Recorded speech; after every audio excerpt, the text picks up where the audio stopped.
Hello, everybody. Welcome to the Alexei Sayle Podcast number 27. I, first of all, have to plug the live podcast that we're doing at the Cartoon Museum. Yeah. When is it? 26th of August. Go to the Cartoon Museum website. Use whatever search engine you use. Search for Cartoon Museum London. As part of our tour of only doing museums, places that are called museum. There's Museum Comedy, Cartoon Museum. We'll only play museums. I remember a promoter once saying to me he was going to do a tour of corn exchanges, because there are a surprising number of corn exchanges places. Yes, there are. Cambridge, there's one. There's one in the Isle of Wight. Yeah, you could just play. You could call it the Corn Exchange Tour, and you could just, corn is, at a premium at the moment. And we could have the band Corn supporting us. Anywho, the podcast this week is an interview I read. There's a former Labour staffer called Phil Bevin who wrote an really interesting article. It was sort of about the Forde Report. Ask your dad if you don't know what that is. No, don't ask your dad. look on some left-wing website. But it was ostensibly about the Forde Report, but it was about working in the Labour Party under Jeremy Corbyn. I thought it was fascinating. And so this is my interview with Phil Bevin. Let's go. Let's go.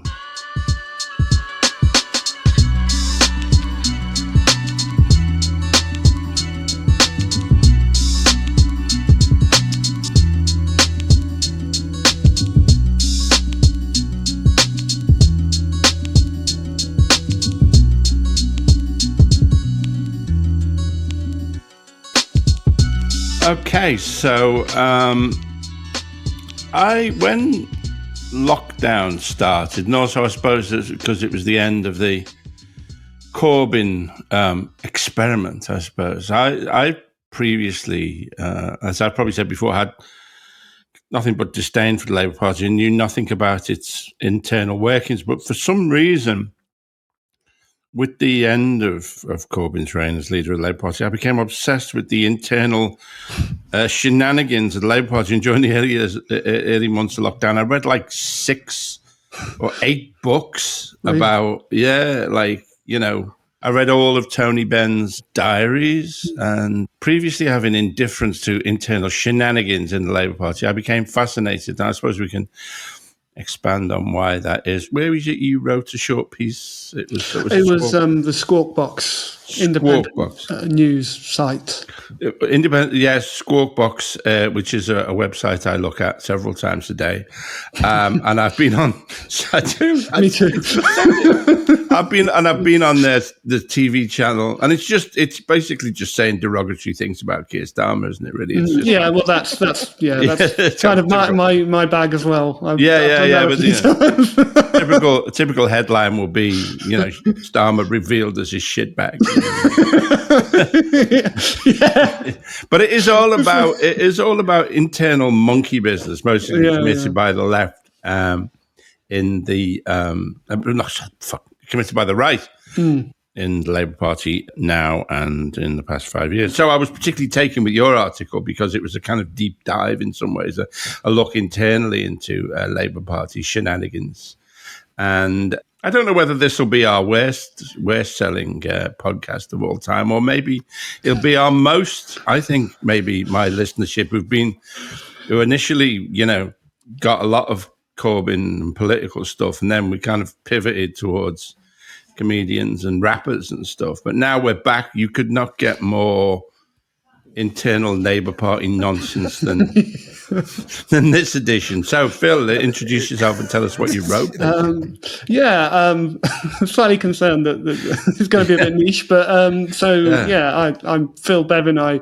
I work for Jeremy Corbyn in what I must admit was a very minor role in his leadership office in the Labour Party. With Jeremy being quite a down-to-earth guy, I actually worked quite closely with him personally, even though the job I was doing was mainly kind of administrative. So I did see some of the shenanigans going on close at hand. I also spent a very brief period, about a month or so, doing some admin in Labour's compliance unit, the complaints team. So I saw what was coming in through the inbox, and I got a sense of what the complaints actually were, who was sending them, and that kind of thing. And before that, I've done a range of things. I mean, I got a job in Corbyn's office semi by accident. I didn't expect to actually get the job. I applied for it. I'd had a bad day of work, so I just fired off an application for the job because it was due to. I only saw it that night, and it was due to close that day. So I fired it off in the expectation I wouldn't get it, or even hear back or anything. And then eventually I got it, and that was that. And so it was kind of life changing in a way. But I'm not really, although I've been a member of the Labour Party since I was a member of the Labour Party between 2013 and 2020, but I'm not really part of any particular sort of faction, as it were, because my connections to the left I've never been one of those kind of left-wing Labour people. Mm-hmm. But yes, I mean, before that, what you saw, I'm just trying to jazz this up now. What you saw chilled you to the bone. yes, yeah. Corbyn's horrible. No, he's not. No, we can't say that. No, he's that's not. Literally. I'll edit that out. Literally, we're gonna have to. Oh yeah, we're gonna edit that out. Yeah. No, he's not. He's lovely. He's really lovely. Sorry, friend of the show. Yeah. And actually, last year you wrote an article for The Canary about why it's time to leave the Labour Party.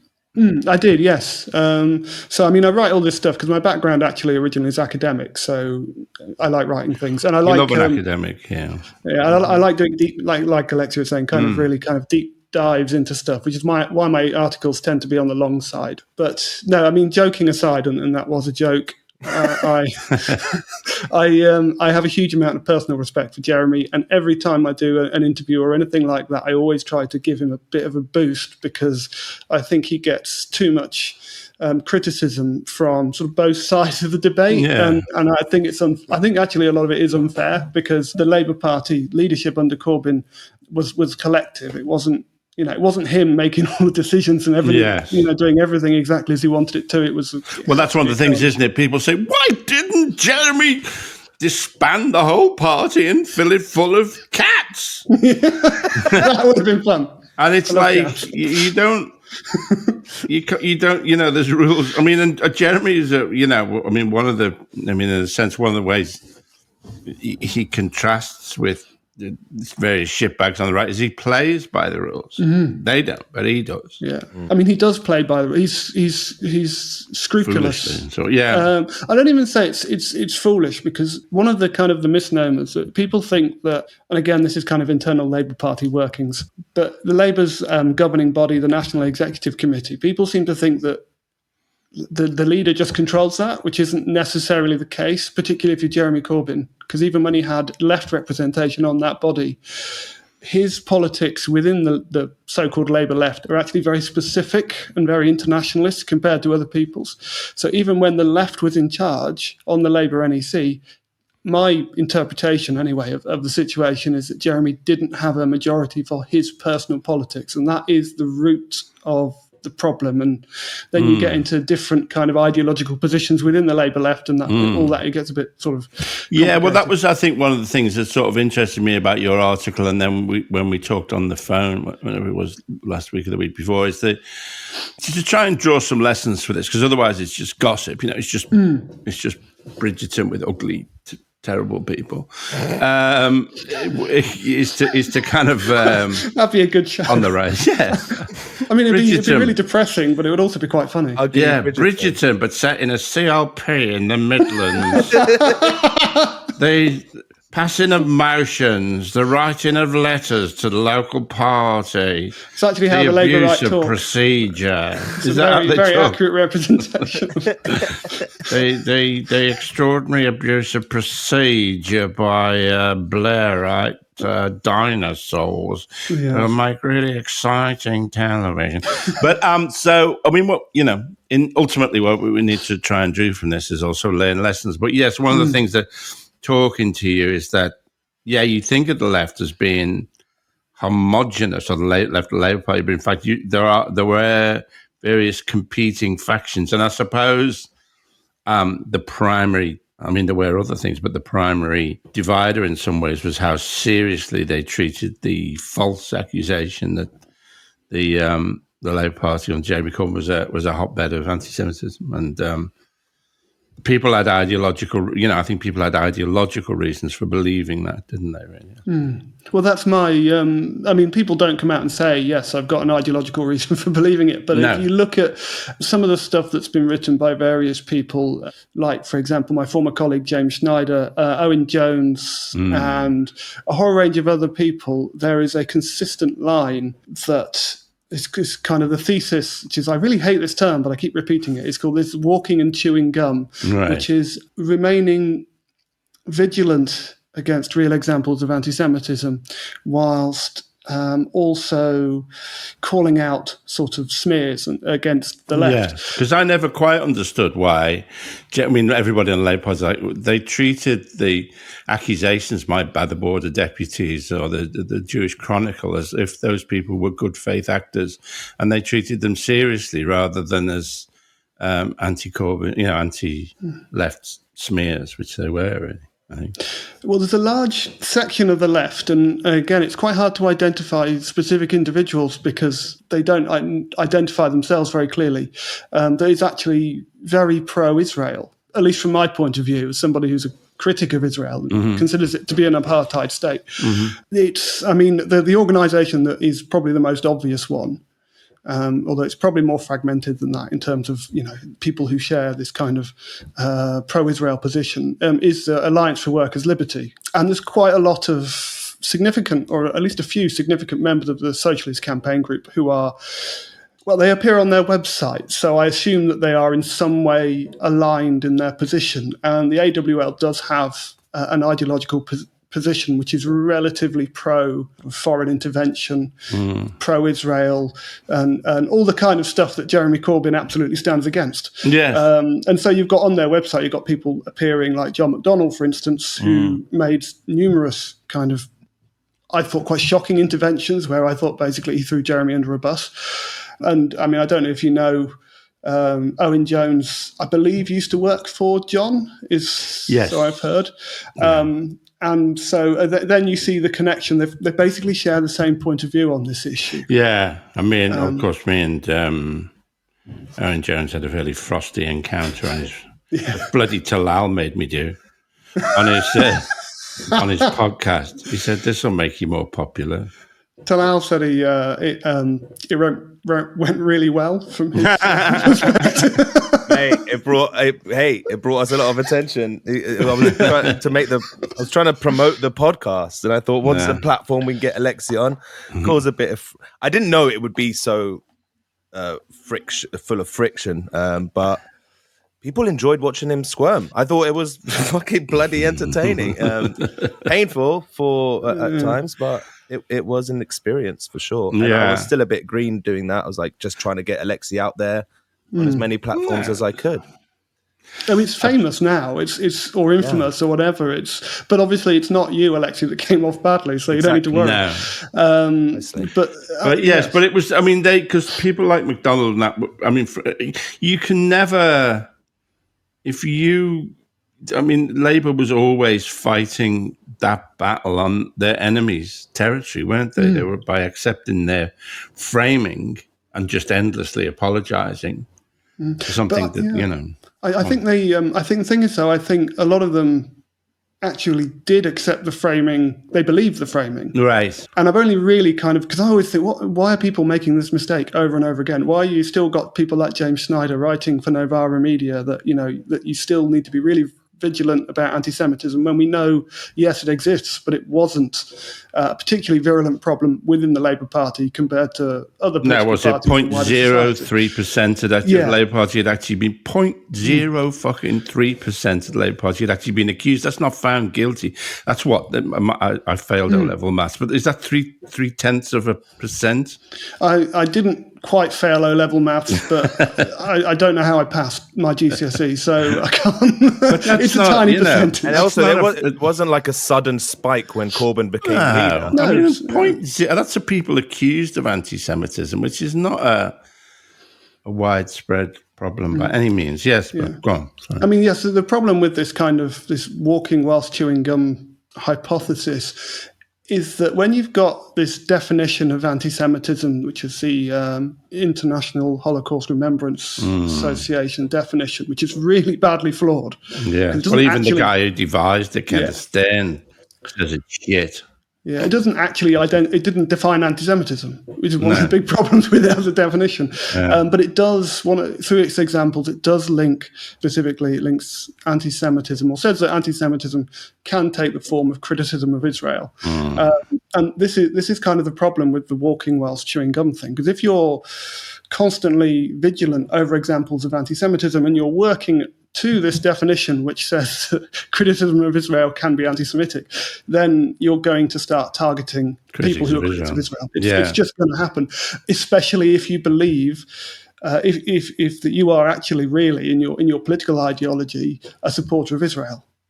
And I think that is what a lot of people on the Labour left don't like to talk about, is that fundamentally they are supporters of Israel, because fundamentally, again, this is, if you look back at Labour history, by and large, the Labour Party, although it will sort of implement some, well, in the past it would have implemented some relatively socialist policies at home, abroad it would always support British imperialism.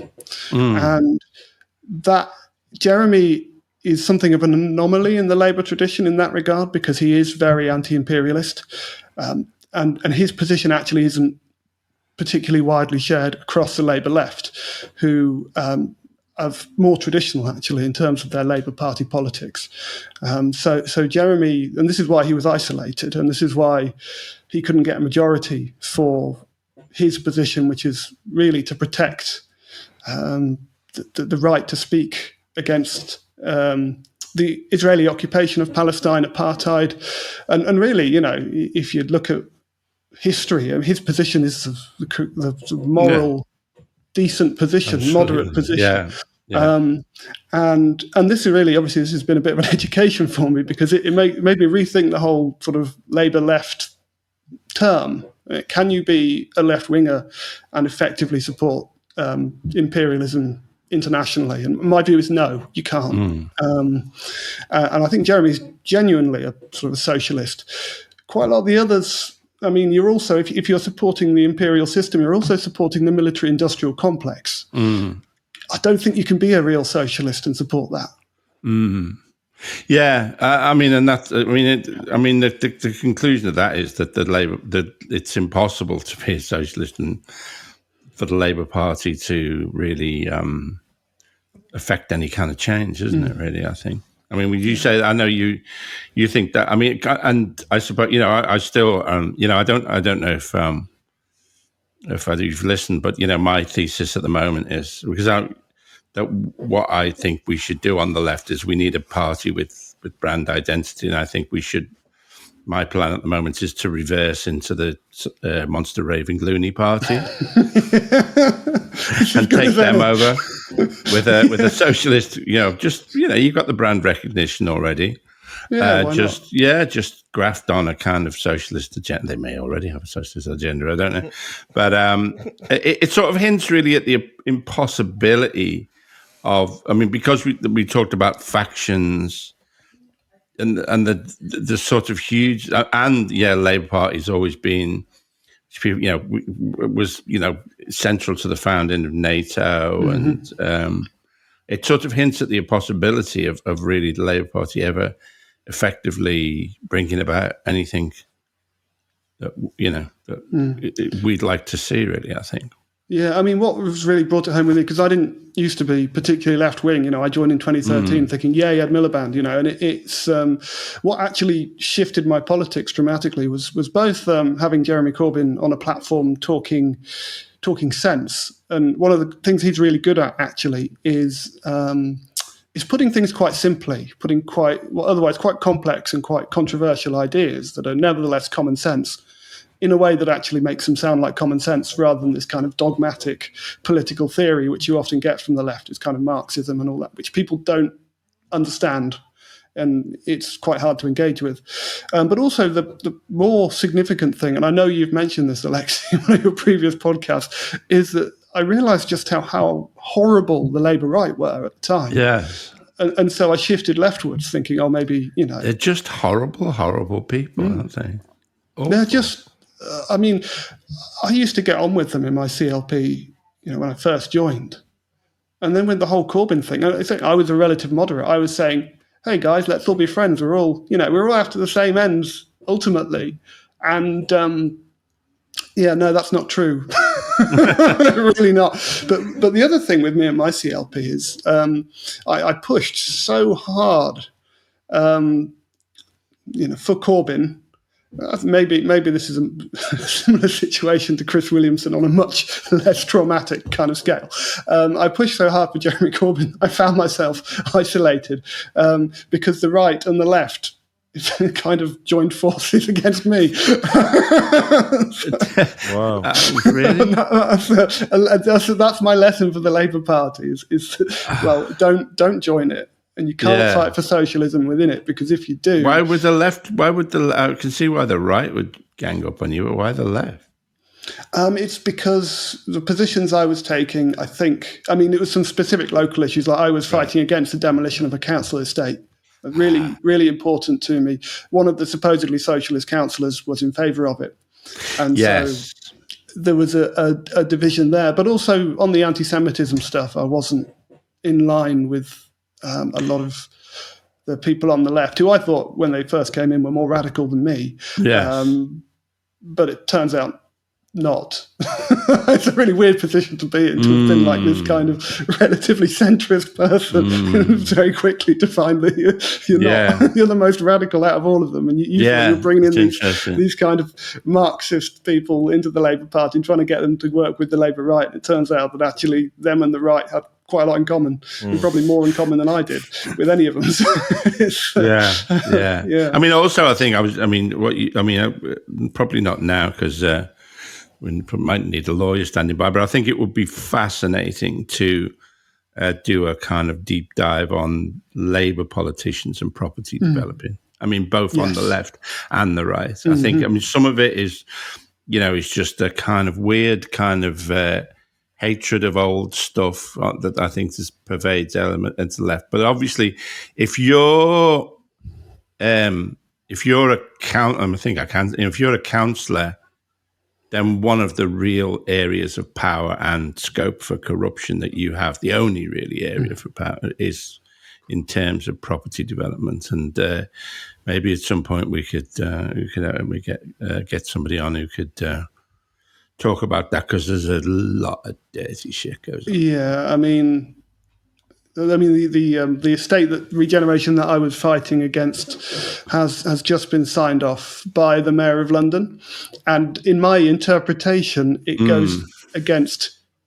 It's Cambridge Road Estate in Kingston. I don't know if you'd include that, but it goes against, in my view, all of, or a great swathe of mayoral guidance, and some of it being that it's actually not going to make any money.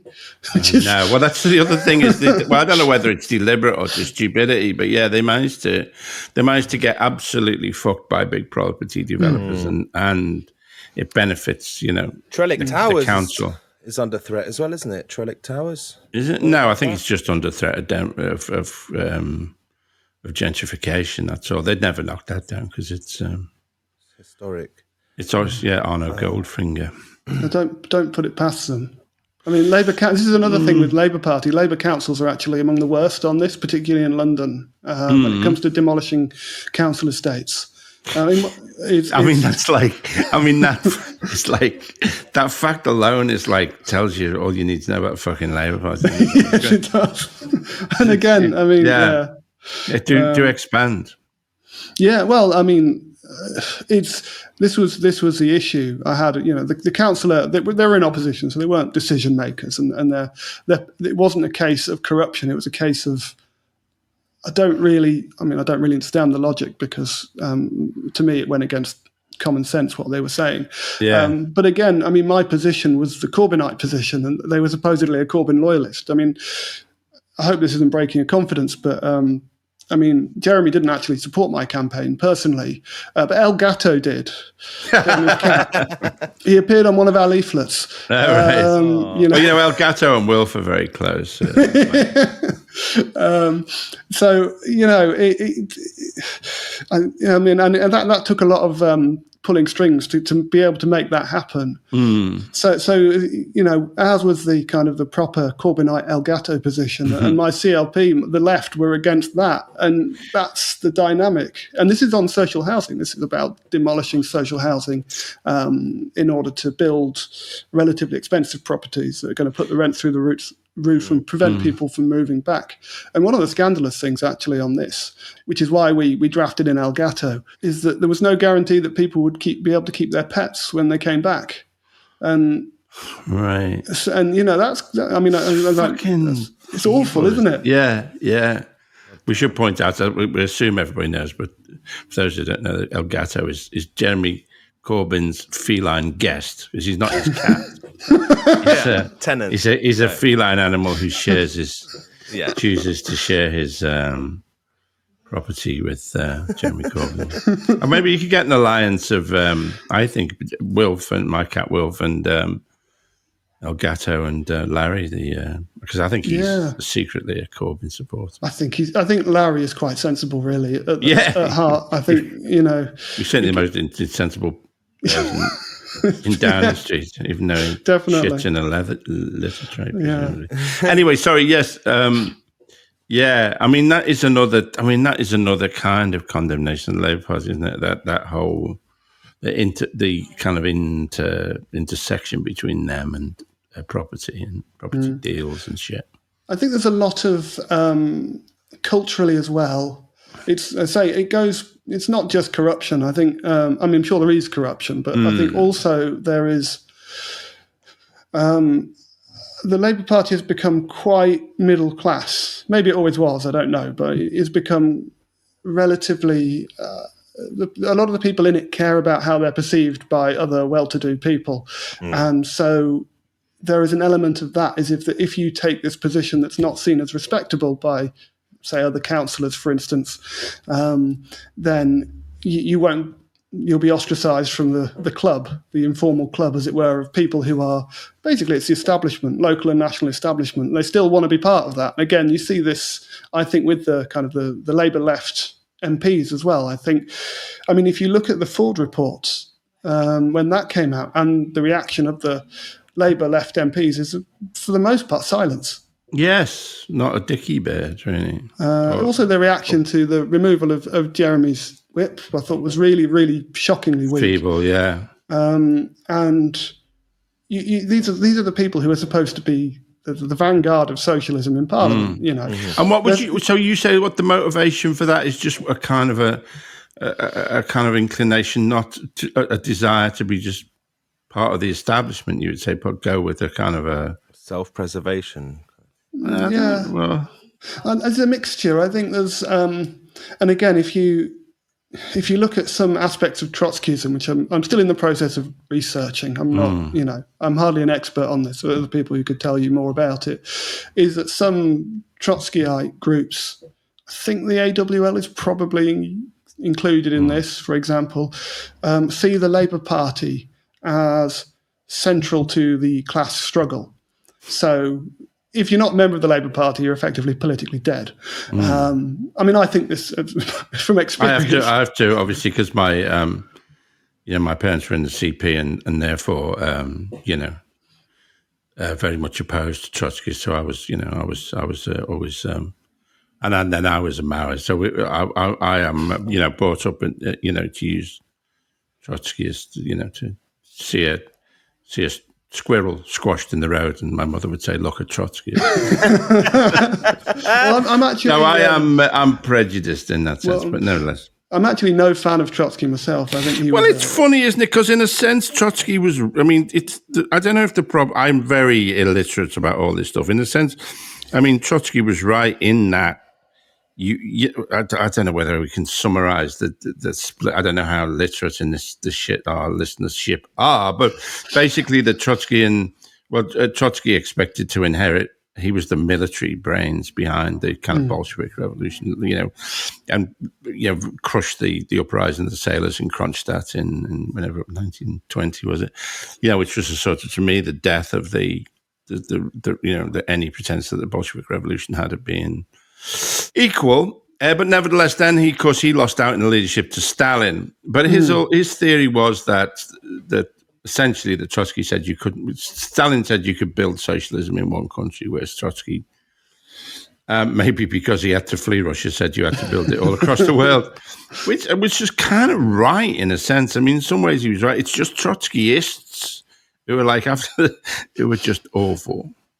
I'm not literate in Trotskyism, but my dad grew up as a Trotsky believer, Did he? follower, and he was in like a guerrilla activist Palestinian liberation group, which was Trotskyite, and they came to London. He was like in the London branch of it, right? And their biggest rival in anything political activism was another Palestinian liberation group, but they were Marxist, and they were fucking hated each other so much. Were always like, at student events giving out flyers. They were like, "This is my territory, fuck off," proper. I mean, it is literally the People's Popular Front of Judea, isn't it? Yeah, exactly like that. Yeah. And they were both called. One was called PLFOP, and the other one was called FLPOP. Like they were so similar. I was like, why didn't you just team up and double your strength? Didn't they? No, never.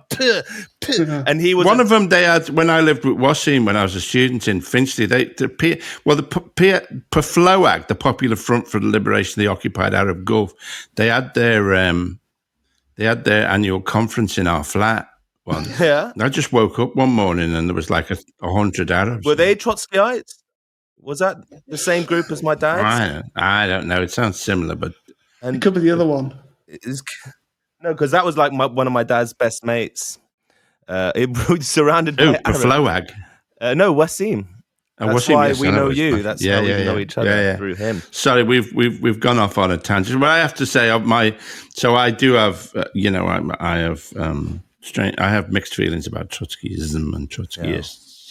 But carry on, Phil. Sorry. I can't remember where I was with that, but I don't know. You said Trotsky. No, I don't either. Oh, they were saying that for Trotskyists, they think that the Labour Party is central to the... Yes, some do.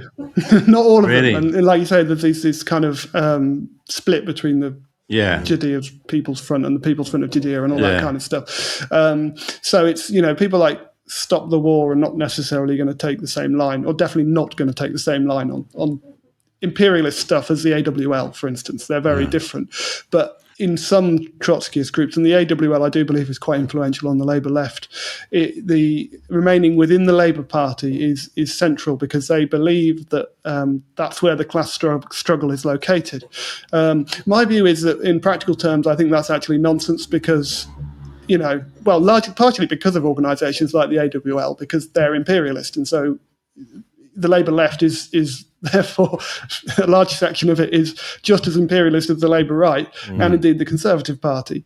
And the other reason it's nonsense is because the Labour Party is so middle class in many respects these days, in terms of its membership and its representation on councils and things. I mean, there just is no class struggle in the Labour Party in any meaningful way. It's all middle class and pretty right wing. Yeah.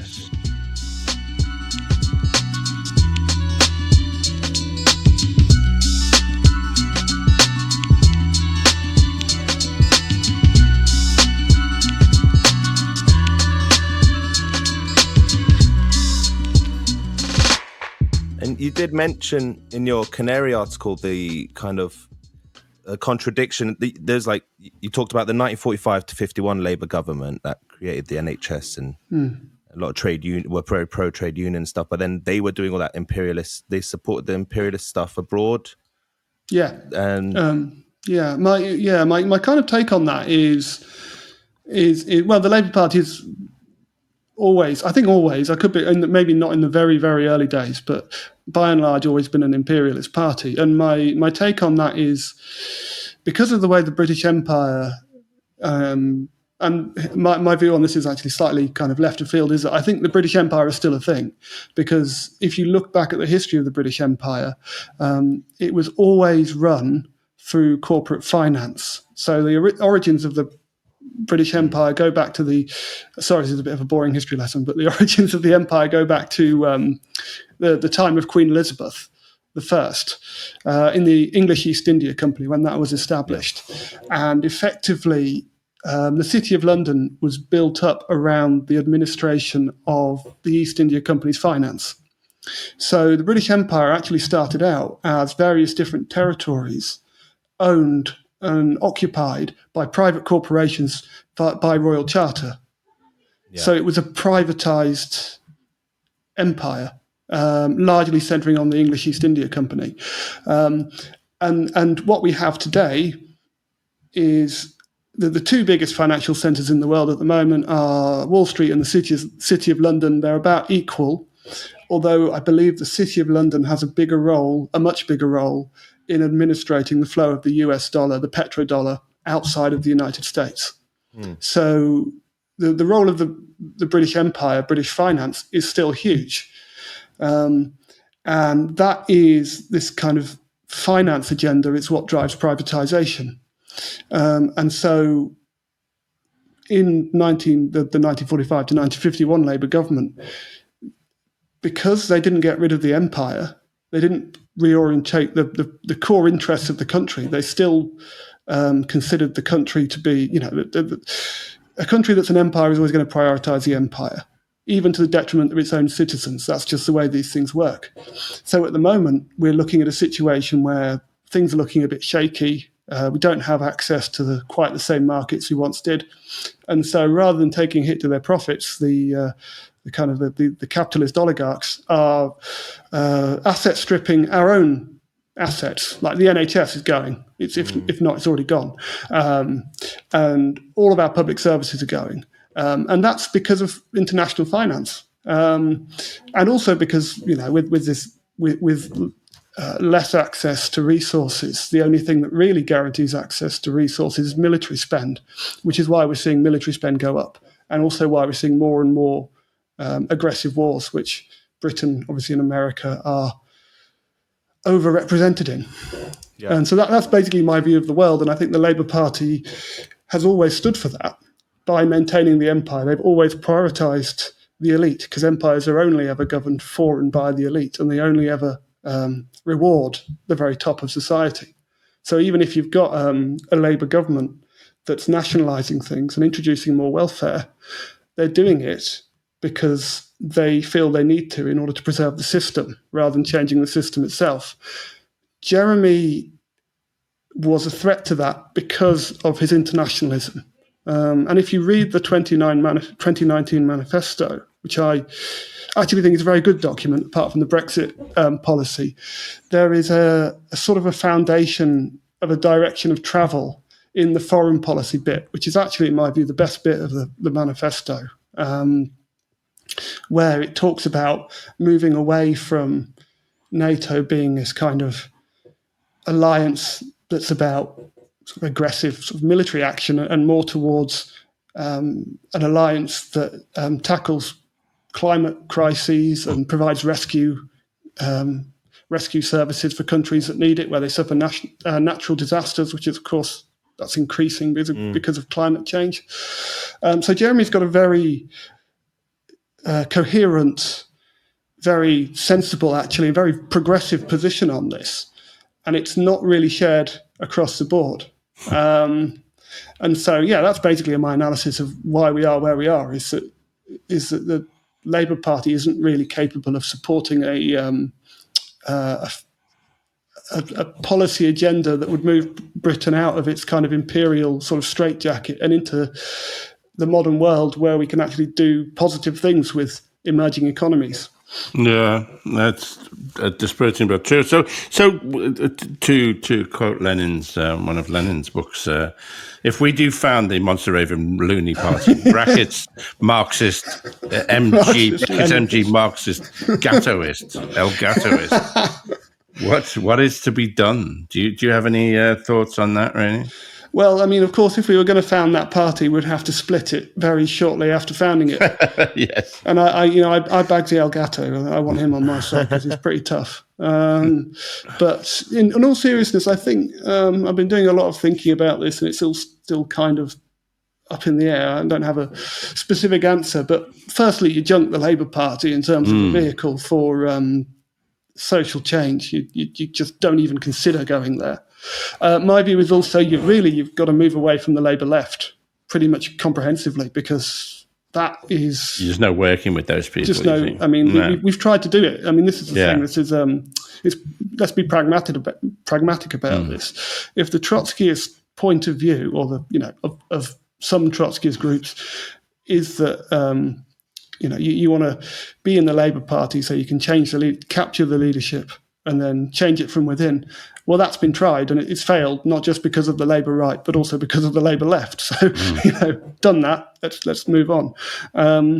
The other problem is obviously the left is very split and likes to argue about relatively small issues, marginal stuff. Tiny, yeah. So they will always bring a composite motion to a knife fight, I think is the...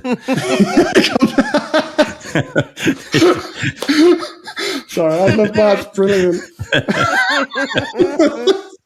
To be fair, they're probably quite thick. There's lots of you can use it as a weapon. Chinese martial art. Yeah, you can use a fan or a rice flail. You can use a composite motion. Death of 1,000 paper cuts. Death by 1,000 cuts. Yeah. Paper cuts. So you've got to avoid that, and I think partially you've got to be aware of where there's actually kind of a position of natural sort of ideological commonality and agreement, and not try to work with people whose interests are completely opposed to yours. So with Jeremy, you're looking at basically people who are anti-imperialist and fight for Palestinian rights, and that's the starting point. And then you've also got to have a kind of non-aggression pact between parties and find a way of informally working so that you don't go for each other's votes because it's so small. Yeah. But that is something. I mean, there was that. I mean, it hasn't worked so far, but that sort of alliance of those small socialist parties, hasn't it? They did, is maybe something to, Northern Independence Party and so on. I don't know. Well, I mean, I'm a huge fan of them because I was in PAL and got kicked out. Well, interestingly enough, in our next podcast, the one coming after this, we will actually be looking at an alternative way of being on the left, because I think that it's pointless trying to reform the political system while maintaining the same structures that form, kind of chairman, fucking meetings, fucking agenda kind of bollocks, really.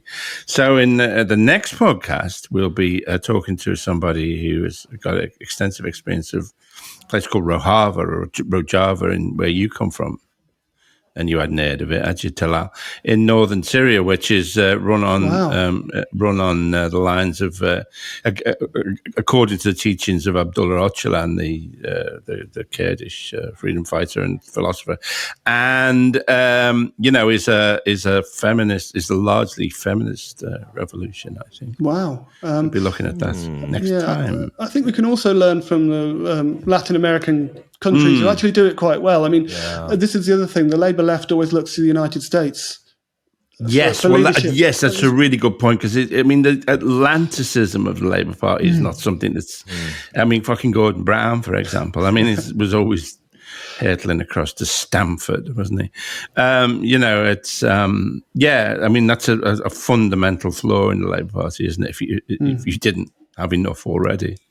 Yes, I mean, because he got a lot of enthusiasm for Bernie Sanders, but, let's not beat around the bushes that he failed and he also kind of capitulated. So this is not necessarily the guy that you want to follow. Yeah. Whereas people like Hugo Chavez, I'm a bit more emollient than you, but yes.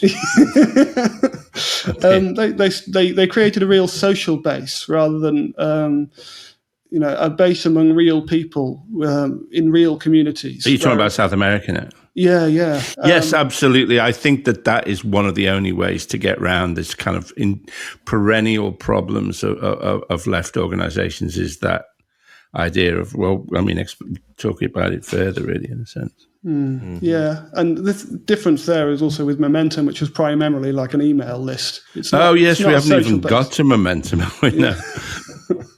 Oh God, I could talk for hours. I could literally go on for momentum. Yes, but yeah, no, I think it's got to come via community organising, hasn't it, as well? It can't just be a political party, but it has to be a party that can. I'm not going to do anything about it, but I mean, if somebody else got it, all right then. You going to do it? Yeah, okay. Well, I'll give you my support. But it's got to. I have other ideas about reforming the structures, but it's also, it can't just be a party which is about parliamentary politics, can it? Really? Yeah, well, Parliament doesn't really work in a very democratic way anyway. If you're talking about kind of amendments and things and how they get decided, it's which amendments get put forward is decided by a few people who go into a back room and thrash it out. I mean, there's no transparent process there. I mean, the entire political system is built around flimsy gentlemen's agreements. Yes, I mean, do you think that's the Queen? I mean, do you think that is? Yeah, but I don't know whether I've got an opinion about whether the kind of the weediness of the Socialist Campaign Group MPs is because they're in Parliament, really, and that place kind of gets in your soul. And just as somebody who's been to Parliament, is what amazes me is how fucking tatty it is. Yeah, it's amazingly shabby. It's actually really shit. Yeah, it's awful. I don't like Gothic revival that much anyway. I don't like Pugin, and I don't like Barry particularly as an architect. So, if it was Gilbert Scott or something, it would be a nicer building. But so entrenched in history and tradition, it's just like I can't picture a world where we get rid of it, but it completely needs to go and something new built. It's such an ancient a system. Something significant reform. I mean, my personal view is an elected head of state as well, because the Queen can still veto legislation that affects her. So that's, I mean, in terms of Parliament, I say it's shit. Like for several months while I was there, the first floor of Portcullis House actually did stink of shit. It smelt like a sewer, and I just thought, wow, what an appropriate kind of metaphor for where we are. Yeah.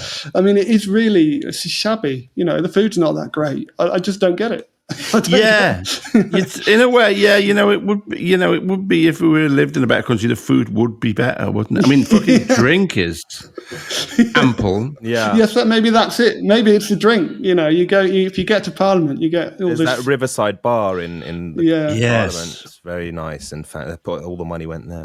And you were talking before we started recording. You were telling me a bit about your time in Jeremy's office and some of the messages you were seeing. I don't think Have we brought that up yet? No. Oh, the anti-Semitism stuff. While I was in Labour headquarters, I seconded over for a month and literally to get through help get through the backlog of emails in the complaints inbox. I didn't make any decisions at all, but it was about collating the evidence and forwarding it on to people who did make the decisions. And so it did give me a kind of a really interesting sense of the kind of stuff that was coming in. And I think a lot of it was by two people, if memory serves correctly.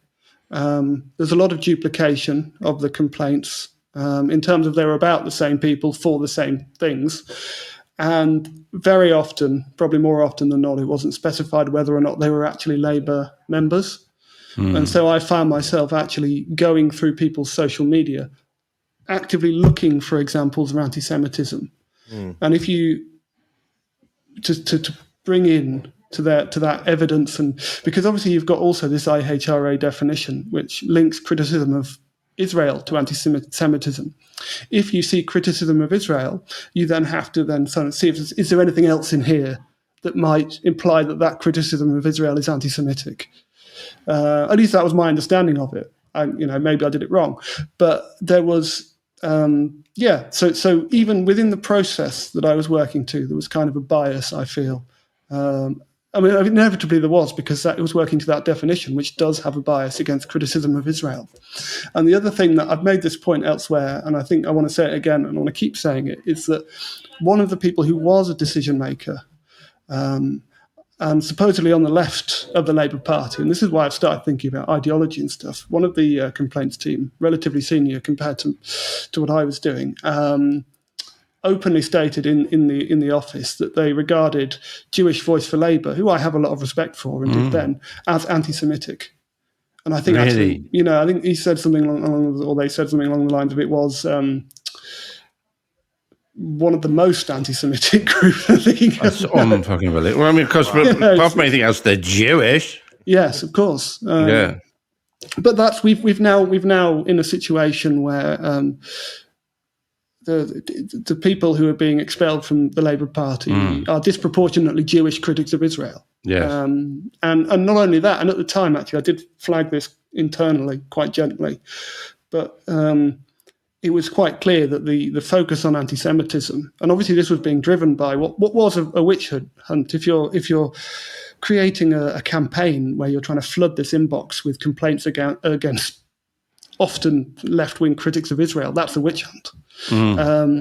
But it also meant that the focus was so skewed towards dealing with anti-Semitism or perceived anti-Semitism that my concern at the time was that it would lead to other forms of racism not being taken as seriously. And now that's come out in the Forde Report. Yes, where the term hierarchy of racism. And one of the reasons I wrote that article was that I was just sort of, because I did mention it at the time, I was there for a month, so I didn't have like a comprehensive understanding of what was going on. I thought it was a risk. To see that sort of confirmed, really, it just took me aback, actually, because this was avoidable. It's completely wrong, and I'm talking about the actions by the left, and it's the left NEC. Again, Labour structures. Jeremy didn't have a direct role in the complaints process.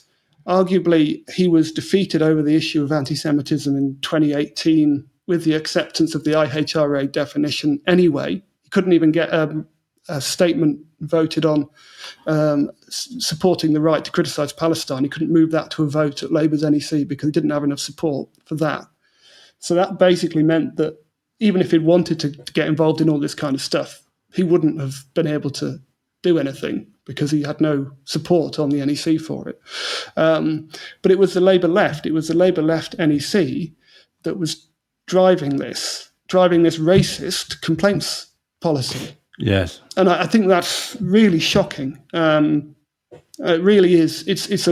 And again, it's in my article. It's an absolutely damning indictment of both the Labour right, who were, this was their thing, they were pushing this, but also the Labour left for going along with it and accepting it. Less often articulated. I remember you telling me when we were talking on the phone that when horrible woman Margaret Hodge called Jeremy a fucking racist, that he was genuinely upset about him and was going to do something about it until you said John McDonnell actually intervened on her side.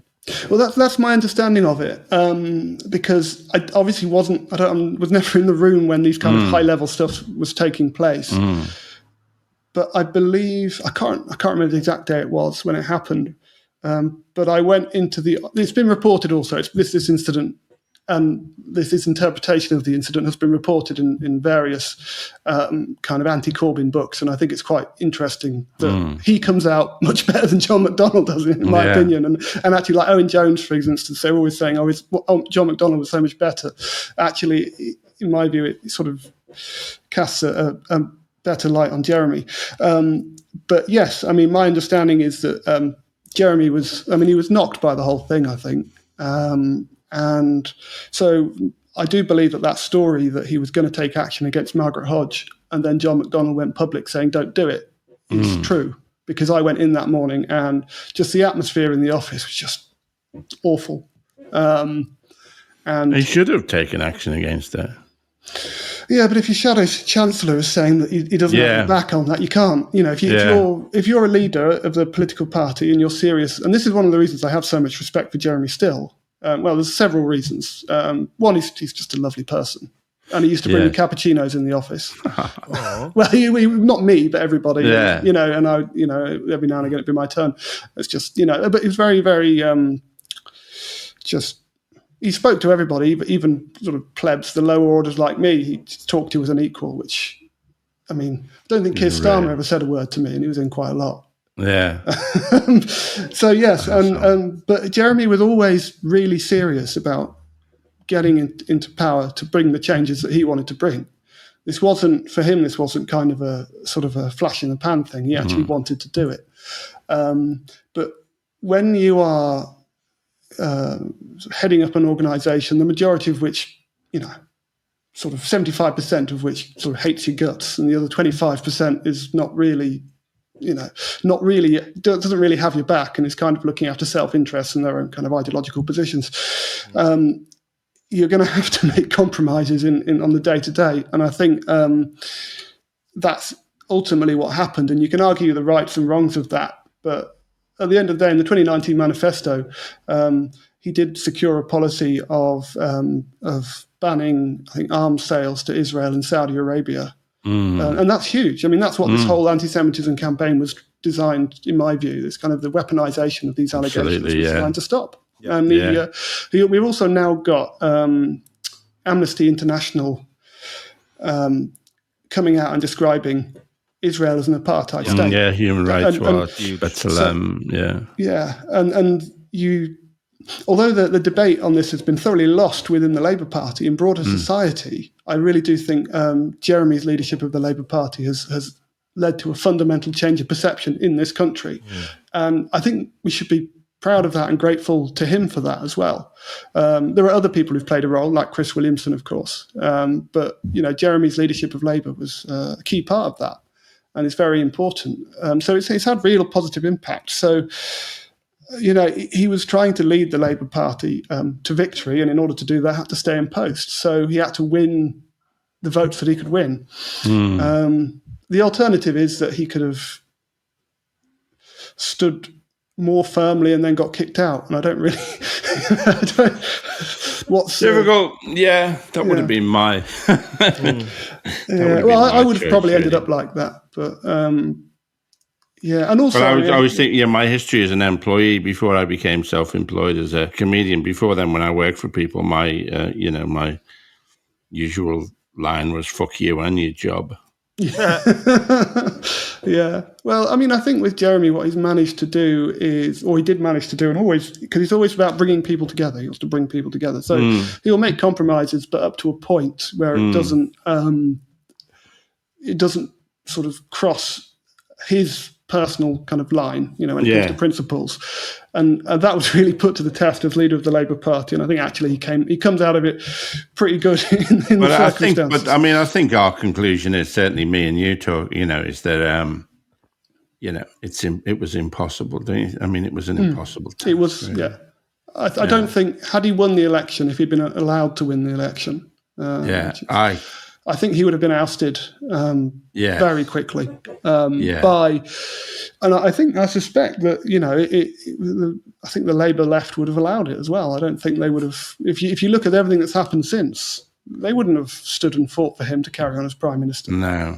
I mean, I think for me, all of and people will dispute this, and I'm sort of consciously taking a very kind of unsubtle and firm line on this, but I think the vast majority of the things that went well as part of the Corbyn era, and part of that is him managing to stay in for 5 years and fight 2 elections, which, given the establishment did not want him there, is itself pretty amazing. But the successes of it are largely down to him, his strength of character, and his ability to bring people together who really did not want to be brought together. And that's my piece on Jeremy, because, like I said earlier, I don't think he gets the respect or the recognition that he deserves. And it's a matter of personal respect, because I'm never going back to the Labour Party or any of that shit. But imagine, it's a difficult, but imagine if Jeremy, you said that wonderful, if that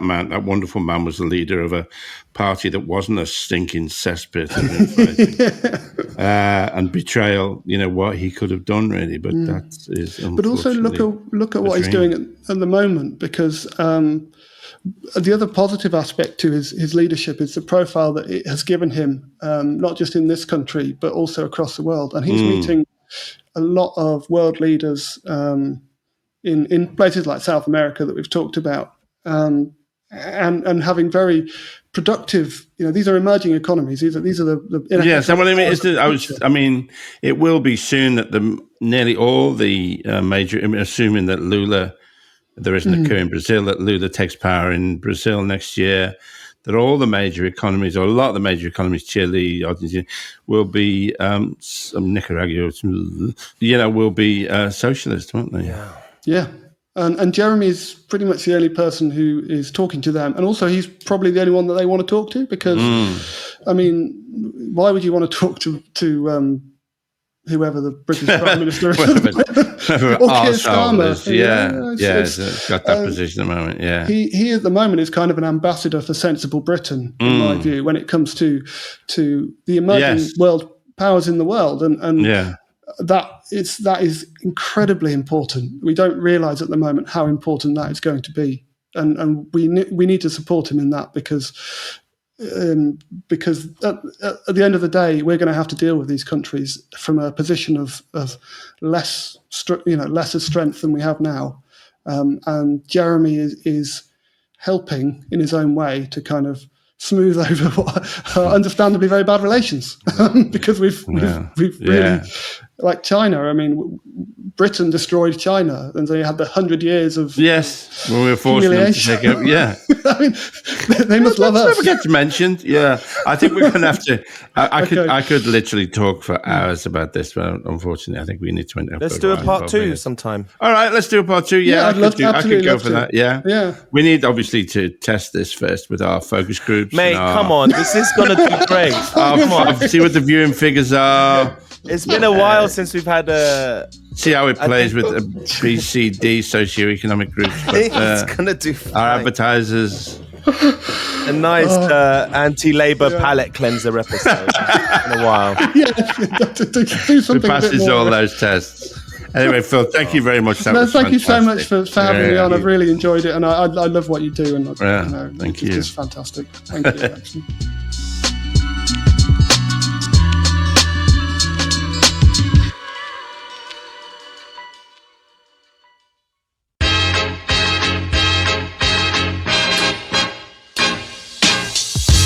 You've been listening to the Alexei Sayle Podcast. This show is produced and edited by Talal Karkouti. Music by Tarbush Records. Thanks to Anthony Overton for the sound mixing. And to Audio Boom for hosting us.